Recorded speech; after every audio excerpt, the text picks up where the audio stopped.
Welcome to OM Report by Alpar, your interview-focused podcast on topics from online marketing to internet startups. So hi, Ekaterina. So nice to have you. Can you please introduce yourself and what you do? Hi, Andre. Yes, Ekaterina Walter. I lead social media strategies and initiatives for Intel. We've been doing social and integrating it into all aspects of marketing for the last 5 years. So we've done everything from setting the global strategies for all of our social networks like, Facebook, Twitter, YouTube, et cetera. Last year we started Pinterest, to measuring results in the right way. And then last year we started doing more work of integrating our social strategies with our paid strategies, because we found that the amplification effect is so much bigger. So anything from training our marketers and employees around the world to working with geographies and business units to integrate social in the right way. Okay. Wow. A huge task to be tackled. So where do you start? Is it like more like B2B communication you're doing there? Like, because it's not like I'm consciously buying a computer with an Intel chip. I'm just buying a computer, so you could, on the one hand, you could think the stuff that you do is more B2B, and then when you start mixing social media and B2B, everybody's like, does that really work? Right. And then on the other hand, you're doing consumer-oriented regular advertising, so I'd assume the social media has to do that too. It's both. Okay. It's both. So there is some of the communities that we have actually work for talking to our consumers. The reason is because I don't believe that there is a huge distinction as far as when it comes to engaging with customers digitally of B2B to B2C. I know the tactics are going to be different. Different networks and forums that you're using for that are different. And maybe advertising strategies are somewhat different. But the reality is, social allows us to humanize our brand. And what allows us to do, it allows us to be more P2P versus B2B or B2C. Right? So it allows us to be person to person. So if I run a huge IT organization and I try to look for, Intel server or computers with Intel chips, I'm still that person. And even though that's my job, I still engage with brands on Facebook and Twitter as that person. So driving your communications and your marketing strategies that are focused on people versus brand, or really segmenting them for B2B and B2C, it isn't a clear-cut line anymore. Okay. So it's not like we do both. But we do use some networks like LinkedIn to target more of decision makers, opinion leaders, IT. We also have different separate forums for talking to developers and different programs. But we are trying to encompass as many people as want to talk to us about our brand and our products and our big communities. Okay, so a huge company like Intel, how many Twitter accounts are there that need to be managed? Right. So great question. So Facebook, we have 27 million fans.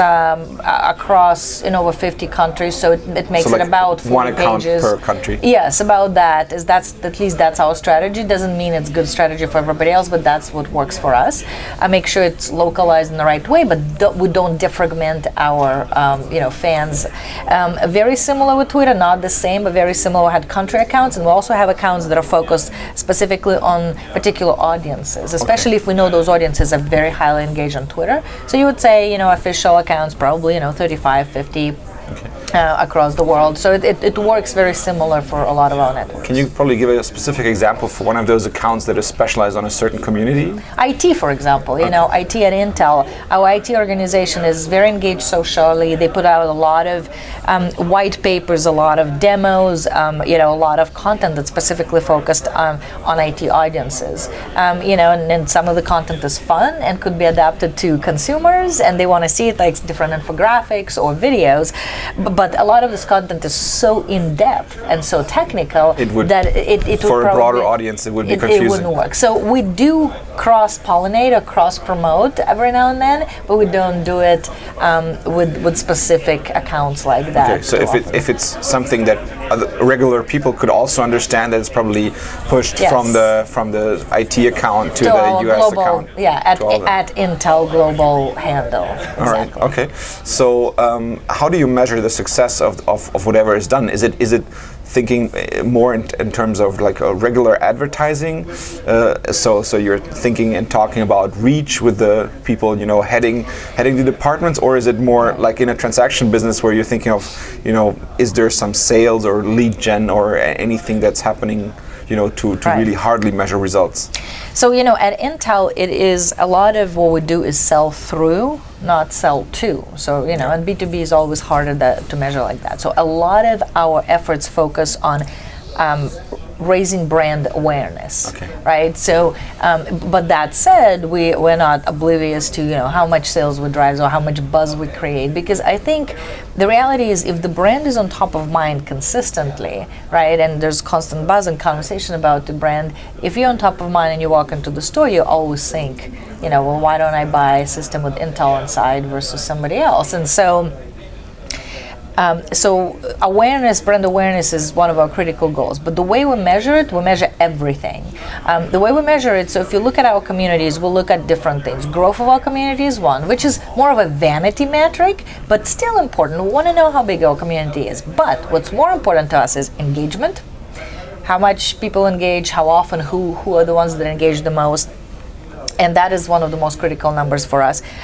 We talk about reach, how many impressions we get, how many people actually see the message, how many people follow through based on that. We also look at demographics and who we engage in with, because different communities are different, right? So you would have different demographics and different age groups and who have different interests.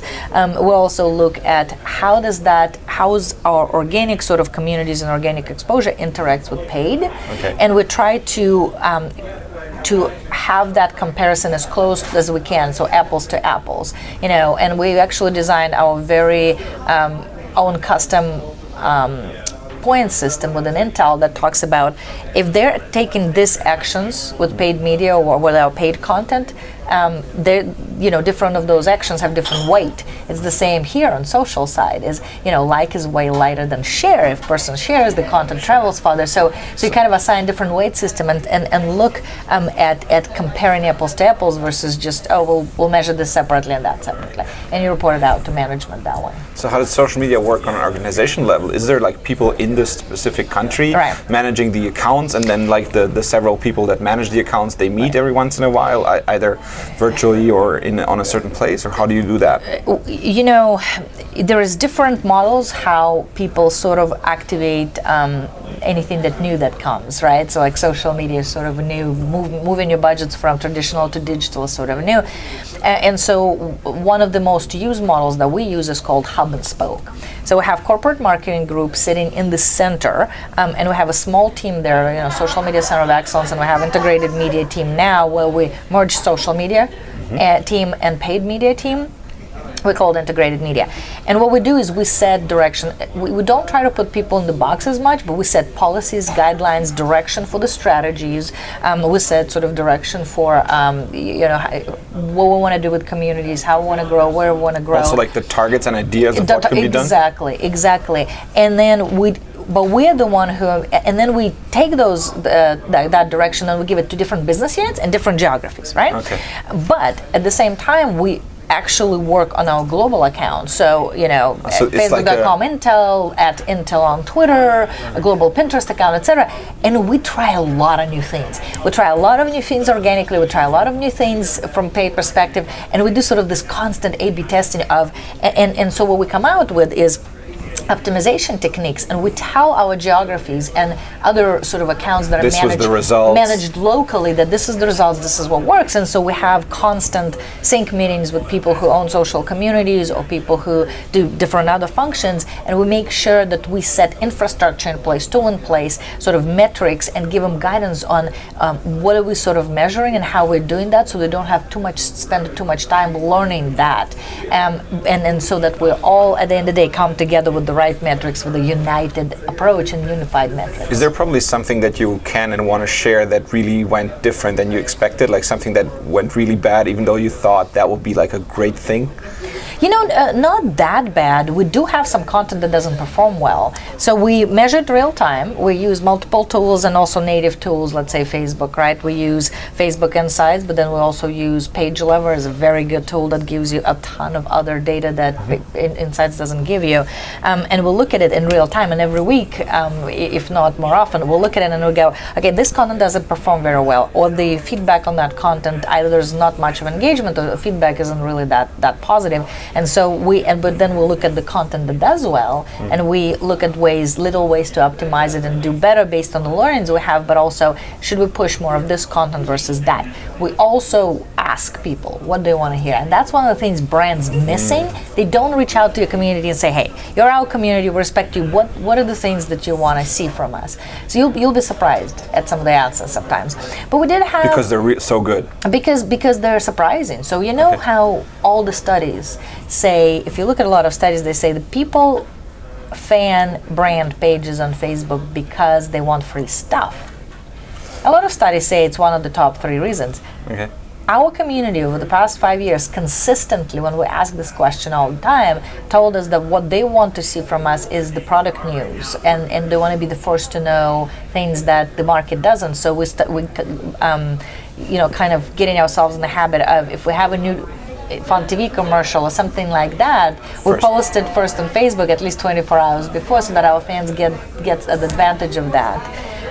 But we did have things that went bad, actually. Okay. We several years ago, our Facebook page got attacked. 2 years ago, we had a crisis. What do you mean by attacked? Well, it was attacked by a group of people that didn't like how a particular legislature was doing, even though we didn't have a direct impact on that legislature. So I was managing the page back then. It might have been probably 3 years ago. Commenting on the page permanently negative stuff? They tried to take over. So there's 100 people or so got together, and they started posting the same thing over and over and over, and just totally just the same thing, and taking over spamming the page. Exactly. Wow. Yeah. Thanks for saying that. As a brand, it's probably not going to be. Every time I say spam, people go, "That isn't spam. That's a legitimate issue," which it is. But if there is, if we don't impact the legislature, some legislation, the way people think we do, right? And it was way bigger issue than just putting it like that, right? It takes hours to talk through different intricacies. Sure. It's just not that easy. It's very complex. So our fans were really, it's interesting, our fans jumped in and tried to take the page over and started talking technology and said, listen, this Intel told you this isn't the appropriate place to talk to them about. We offered the group a chance to talk face-to-face. They didn't take it. They just said, all we want to do is, come talk to us on TV. And we're like, no, if you want to talk about this issue, let's sit down and talk. And so they thought the best approach would be to sort of take over our social properties. It lasted for probably about a week, and then it died down. But we did everything humanly possible, and we try to manage the page the best way we can. But our community got mad because this was a forum for them to talk about technology and things they love, and suddenly it's people trying to take it over. And but didn't the rest of the fans jump on those they did. 100? They did, and then it gets really ugly because there's so much negative energy there, and you don't kind of want to do the opposite on your page, right? Exactly. And the thing is too, I actually had to ask our fans to tone it down a little bit, because according to our moderation guidelines, you can express your opinion whether it's positive or negative, and that's fine. We won't delete your posts.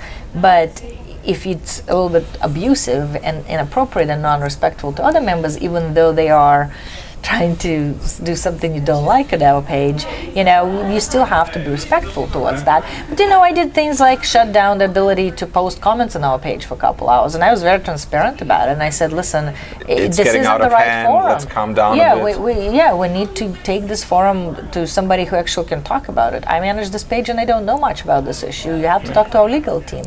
And so we got dinged a little bit for not knowing what social media really is. You don't just shut the Which I ability. strongly They doubt. still can comment. But they cannot post originally on our page and start new threads, because that's what they've been doing. But they still have ability to comment on our conversation with us. But that didn't work, so we reopened that. And I kind of apologized because maybe it wasn't the best approach, but at the time it was a good decision, but it doesn't help, right? Okay. So I can openly talk about things that worked, that didn't work, but the reality is that's what you come against, right? On social media, it's so personal to people that you see the good and the bad, but there's so much more good out there. Sure. So many more benefits. So do you do anything different now that would keep something like that happening again? Well, it can never. It can never not happen. Because somebody again, makes right? a mistake, they associate it to Intel. They, Right, and that's fine. We actually have people reaching out and saying, and they're starting their posts with, "I fully expect this post to be deleted, but this is what." This is my opinion. And we actually come back and say, listen, let's jump on the phone, we'll explain it to you. And usually they do, and they come back and say, we fully apologize, we didn't understand the issue the right way. And huge kudos to Intel to actually jump on the phone and help us understand it, even though I'm not press, I'm not media, I'm just a regular guy. Sure. So we had instances like that